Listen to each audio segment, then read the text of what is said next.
Shalom bagi kita semuanya. Firman Tuhan untuk kita hari ini dari Hosea pasal 9. Tidak akan ada sukacita dalam pembuangan. Janganlah bersukacita hai Israel, janganlah bersorak-sorai seperti bangsa-bangsa, sebab engkau telah berzina dengan meninggalkan Allahmu. Engkau telah mencintai upah sundal di segala tempat pengerikan gandum. Tempat pengerikan gandum dan tempat pemerasan anggur tidak akan memberi mereka makan, dan anggur akan mengecewakan mereka. Mereka tidak akan tetap diam di tanah Tuhan, tetapi Efraim harus kembali ke Mesir, dan di Asyur mereka akan memakan makanan najis. Mereka tidak akan mempersembahkan korban curahan anggur kepada Tuhan, dan korban-korban sembelihan mereka tidak akan menyenangkan hatinya. Roti mereka adalah seperti roti perkabungan. Semua orang yang memakannya akan menjadi najis. Sebab roti mereka adalah untuk dirinya sendiri, tidak boleh dibawa ke dalam rumah Tuhan. Apakah yang hendak kamu perbuat pada waktu pertemuan raya dan pada waktu hari raya Tuhan? Sebab walaupun mereka mengelakkan diri dari permusnahan, Mesir akan mengumpulkan mereka, Memphis akan menguburkan mereka, rumput akan menutupi bangsa-bangsa perak mereka yang berharga, onak akan tumbuh dalam kemah-kemah mereka. Sudah datang hari-hari penghukuman, sudah datang hari-hari pembalasan, Israel akan mengalaminya. Nabi adalah seorang pandir, orang yang penuh roh adalah orang gila. Oleh karena besarnya kesalahanmu dan besarnya permusuhan, Efraim umat Allahku sedang mengintai Nabi. Jerat perangkap burung ada di sepanjang jalannya. Permusuhan ada di rumah Allah. Busuk sangat perbuatan mereka, seperti hari-hari Gibea. Ia akan mengingat kesalahan mereka dan akan menghukum dosa mereka. Akibat ketidaksetiaan Israel, seperti buah-buah anggur di padang gurun, aku mendapat Israel dahulu, seperti buah sulung sebagai hasil pertama pohon ara. Aku melihat nenek moyangmu, tetapi mereka itu telah pergi kepada Baal Peor dan telah membangkitkan diri kepada dewa keaiban, sehingga mereka menjadi kejijikan sama seperti apa yang mereka cintai itu. Kemuliaan Efraim terbang seperti burung, tiada yang melahirkan, yang hamil dan yang mengandung. Sekalipun mereka membesarkan anak-anaknya, aku akan membuat mereka bulus, sehingga tidak ada manusia lagi. Sungguh celakalah juga mereka pada waktu aku menjauh daripada mereka. Efraim seperti yang aku lihat, telah membuat anak-anaknya menjadi binatang pemburu. Efraim terpaksa menyerahkan anak-anaknya kepada si pemburu. Berilah kepada mereka ya Tuhan, apakah yang hendak kau beri. Berilah kepada mereka kandungan yang mandul dan buah dada yang kering. Segala kejahatan mereka terjadi di Gilgal. Sungguh di sana aku mulai membenci mereka. Oleh karena jahatnya perbuatan-perbuatan mereka, aku akan menghalau mereka dari rumahku. Aku tidak akan mengasihi mereka lagi. Semua pemuka mereka adalah pemberontak. Efraim telah dipukul, akarnya telah menjadi kering. Mereka tidak akan menghasilkan buah.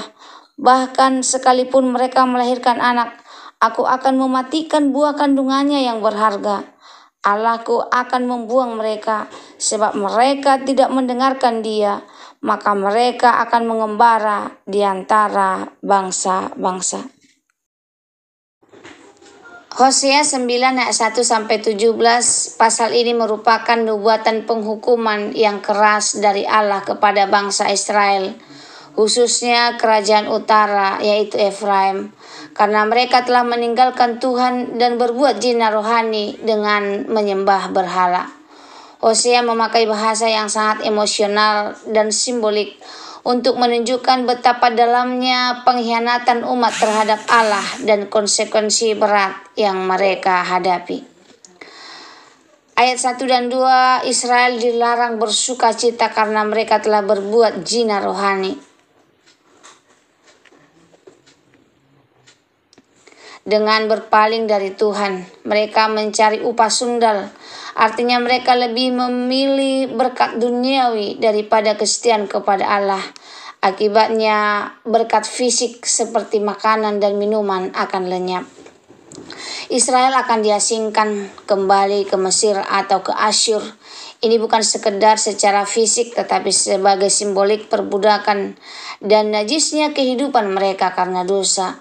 Mereka bahkan tidak bisa lagi merayakan hari raya Tuhan karena mereka telah dicemarkan.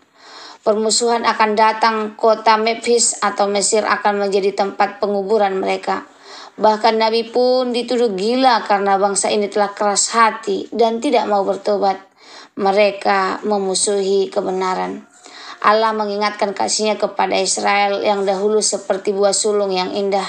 Tapi mereka mencemarkan diri dengan menyembah Baal Peor dan menjadi jijik di mata Allah.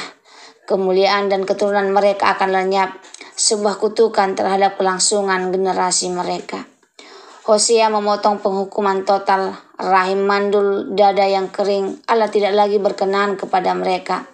Gilgal, tempat ibadah yang dulu suci, kini menjadi simbol kebencian Allah karena praktek penyembahan yang menyimpang.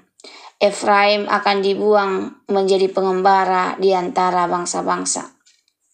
Renungannya buat kita hari ini. Kesetiaan kepada Tuhan adalah yang tidak bisa ditawar. Israel bersorak-sorai dalam doa sama seperti dunia, padahal mereka adalah umat pilihan. Kita pun bisa jatuh dalam sikap religius tanpa pertobatan sejati. Tuhan memanggil kita untuk tidak hidup seperti dunia, tetapi setia kepadanya. Berhala masa kini mungkin tidak berupa patung, tetapi bisa berupa harta, status, bahkan kenyamanan. Seperti Israel mencintai upah sundal, kita bisa tergoda untuk mencari berkat, tetapi melupakan sang pemberi berkat. Mari koreksi, apakah aku mencari Tuhan atau hanya apa yang Tuhan berikan? Pengabaian terhadap suara Tuhan mendatangkan kebutaan rohani. Mereka menyebut Nabi sebagai orang gila, padahal itu adalah suara Tuhan. Hati yang keras membuat seseorang tidak bisa lagi mengenali kebenaran. Hari ini mari kita buka hati bagi firman dan teguran Tuhan. Penghakiman Allah adalah nyata, tapi masih ada waktu untuk bertobat. Meskipun bagian ini bernuansa keras, Hosea menulis untuk memanggil pertobatan. Kasih Allah tidak pernah berhenti, tetapi Ia tidak akan lagi tinggal terhadap dosa. Renungkan, apakah ada dosa yang aku pertahankan dan belum kutinggalkan? Semoga firman Tuhan hari ini menjadi berkat bagi kita. Terima kasih, Tuhan Yesus memberkati. Bagi saudaraku yang merasa terberkati dengan firman Tuhan ini, boleh like dan share kepada teman sahabat sehingga semakin banyak umat Tuhan yang merasa terberkati.